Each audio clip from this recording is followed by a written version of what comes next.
Okay, तो hello everyone. तो आज हम देखने वाले हैं एम्ब्रियो डेवलपमेंट वाला जो डाइकॉट में जो डायग्राम है, ठीक है, वो वाला।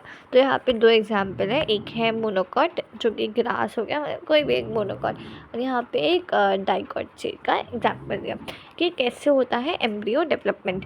तो हम सबको पता है कि embryo development is a part of double fertilization, मतलब एम्ब्रियो डेवलपमेंट होता है पोस्ट फर्टिलाइजेशन, मतलब जैसे डबल फर्टिलाइजेशन हो जाता है उसके बाद होगा एंडोस्पर्म फॉर्मेशन, और फिर उसके बाद फिर होगा जो हमारा एम्ब्रियो डेवलपमेंट वगैरह।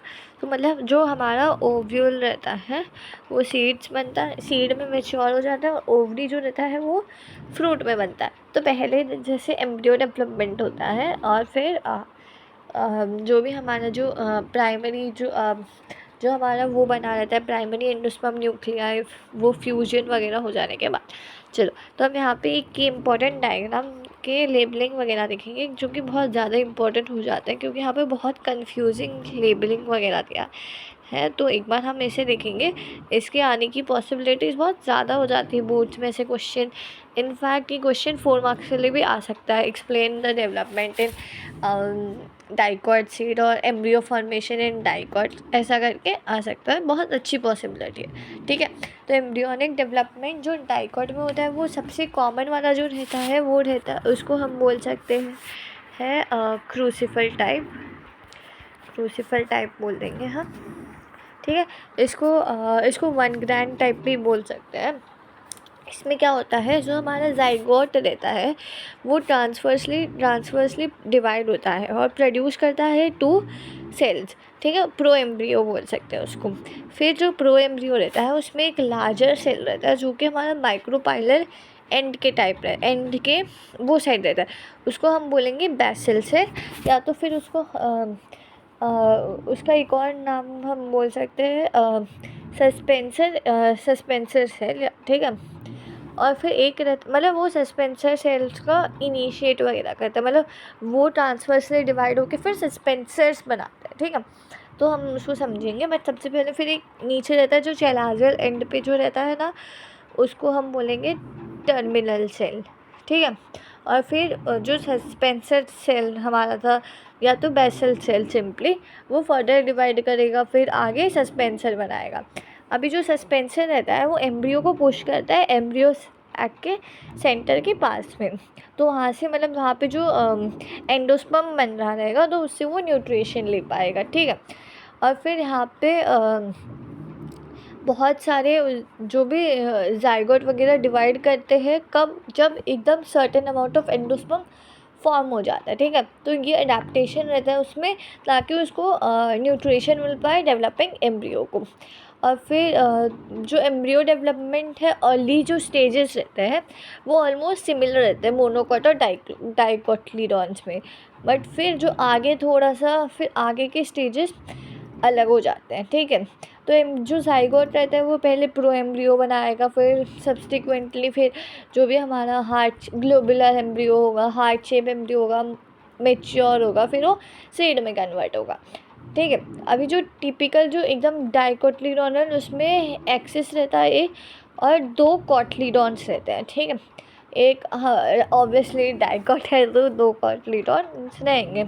जो भी हमारा एम्ब्रियोनल एक्सिस रहेगा उसके ऊपर मतलब जो कॉटिलीडॉन के ऊपर वाला जो वो एक्सिस रहेगा उसको एपिकोटाइल बोलेंगे, और फिर जो प्यूम्यूल को राइज देगा, और फिर जो नीचे का पोर्शन रहता है कॉटिलीडॉन वाला उसको हाइपोकोटाइल बोलते हैं। वो थोड़ा सा फुला हुआ मतलब सिलेंड्रिकल टाइप ऑफ रहता है, तो उससे रेडिकल बनेगा, रूट टिप, रूट कैप वगैरह, जो रूट टिप जो रहेगा वो रूट कैप को कवर वगैरह करेगा, ठीक है।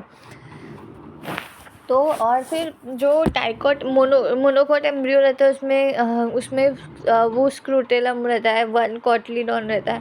जो ग्रास फैमिली वगैरह जो रहती है हमारी ग्रासेस वगैरह, उसमें स्क्रूटेलम जो रहता है वो लैटरल साइड पे होता है एम्ब्रियोनल एक्सिस के वगैरह। बट अभी हम ये समझेंगे डाइकॉट में कैसे होता है, ठीक है। और फिर जो सस्पेंसर सेल से वो पुश करेगा एम्ब्रियोज को टुवर्ड्स द एम्ब्रियो सैक, जहाँ पे डेवलपिंग एंडोस्पर्म है, क्योंकि एंडोस्पर्म उसको न्यूट्रिशन प्रोवाइड करने वाला है, ठीक है। और बहुत सारे जो सस्पेंसर सेल्स रहेंगे अपर मोस्ट उसमें से, मतलब एकदम सबसे ऊपर वाला जो सेल रहेगा सस्पेंसर सेल्स में से, जो उसमें से जो भी एकदम माइक्रोपैरेलल एंड की तरफ होगा, माइक्रोपैरेलल एंड उसको हम बोलेंगे हॉस्टोरियल सेल, और वो एनलार्ज होगा, अटैच करेगा सस्पेंसर को एकदम टिप एम्ब्रियो साइड के। और जो लोअर मोस्ट रहेगा उसको हाइपोफाइसिस बोलेंगे। यहाँ पे भी हमें दिखेगा हाइपोफाइसिस, ये वाला, ठीक है। और फिर यहाँ पे ये एंटीपोडल्स दिख रहे हैं हम लोग को वगैरह, इसको मैं बताती हूँ आपको थोड़ा सा, पर उससे पहले हम थोड़ा फिर और समझ लेते। फिर जो भी टर्मिनल सेल रहेंगे वो डिवाइड करेंगे, वर्टिकल सेक्शन में डिवाइड करेंगे, फिर वहाँ पे बनेगा 4 सेल एम्ब्रियो, फिर बनेगा 8 सेल एम्ब्रियो, एम्ब्रियोनल मास। जो 8 सेल वाला रहेगा उसको एम्ब्रियोनल मास बोलेंगे, जो आपको यहाँ पे दिख सकता है, ठीक है।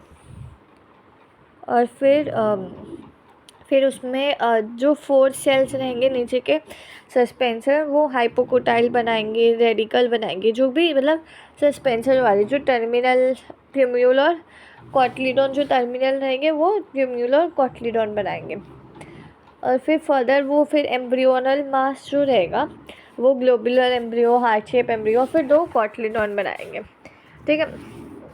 और मोस्टली डाइकॉट के एग्जांपल तो चाइना रोज़ ले लो, मैंगो ले लो, और फिर और भी एग्जांपल्स आप ले सकते हो डाइकॉट के।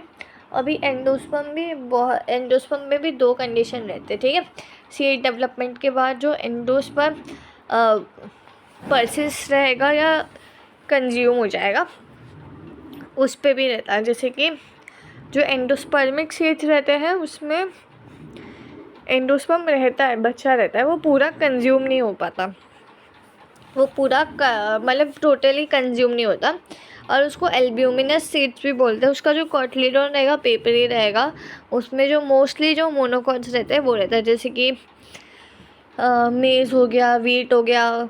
कोकोनट में भी एंडोस्पर्म, उसका तो बहुत हमने अच्छे से समझा रहेगा, मल्टी सेलुलर एंडोस्पर्म रहता है, फिर एक अंदर वाला भी रहता है एंडोस्पर्म, ठीक है, वो हमने समझा रहेगा। और फिर एक उसमें कुछ ऐसे वो भी रहता है, जैसे कि एक्सेप्शन वगैरह बनेगा, मतलब ज़रूरी नहीं है मतलब सिर्फ मोनोकॉट में हो, कभी कभी डाइकॉट में भी वो पाया जाता है, कैस्टर हो गया वगैरह। और एग्जाम्पल्स, और जो नॉन एंडोस्पर्मिक सीड्स रहता है उसको नॉन एल्ब्यूमिनस या एक्स एल्ब्यूमिनस, तो उसमें जो रहता है टोटली कंज्यूम हो जाता है हमारा जो एंडोस्पर्म रहता है। डेवलपिंग जो हमारा कॉटलीडॉन रहता है वो टोटली उसको कंज्यूम कर लेता है, और उसका जो कॉटलीडॉन रहेगा फ्लैशी रहेगा।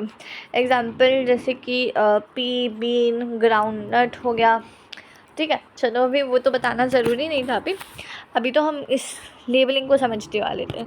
फिर भी हमने जितना सुना आई थिंक उतना आपको याद रहा होगा, एटलीस्ट याद आ गया थोड़े बहुत पॉइंट्स, ठीक है, एटलीस्ट थोड़ा थोड़ा धुंधला याद आ गया होगा। और मैं थोड़ा सा आपको इसके बारे में थोड़ा सा बता देती हूँ। जैसे कि हमारा जो वो रहता है एंडोस्पर्म का फॉर्मेशन वगैरह, मतलब एंडोस्पर्म का डेवलपमेंट, जो कि हम लोग ने देखा था न्यूक्लियर टाइप रहेगा, फिर सेलुलर टाइप रहेगा, और एक और टाइप रहता है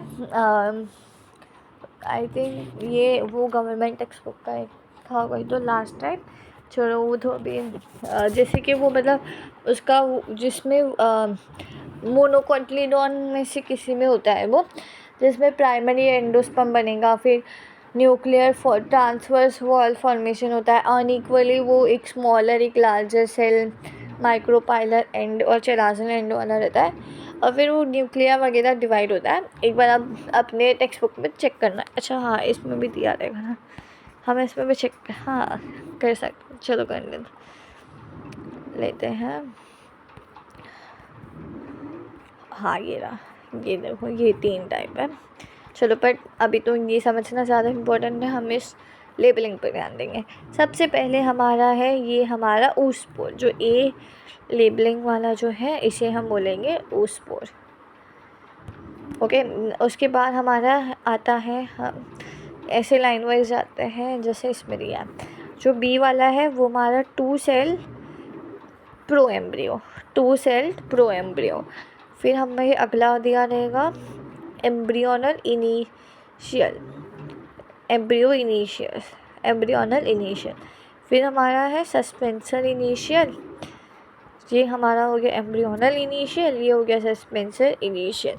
उसके बाद हम देखेंगे ये हमारा रहेगा एम्ब्रियोसैक का जो मेम्ब्रेन रहता है वो देखते हैं हम, एक मिनट, हाँ, एम्ब्रियोसैक मेम्ब्रेन। और फिर B1 जो रहेगा 4 सेल आई शेप प्रोएम्ब्रियो, जो हमारा ये है 4 सेल देख सकते हो, 1 2 3 4 आई शेप प्रोएम्ब्रियो। उसमें भी हमारे पास है 1 और एम्ब्रियोनल इनिशियल, S1 और S2, suspensor initial, embryonal initial 2 cell, suspensor initial.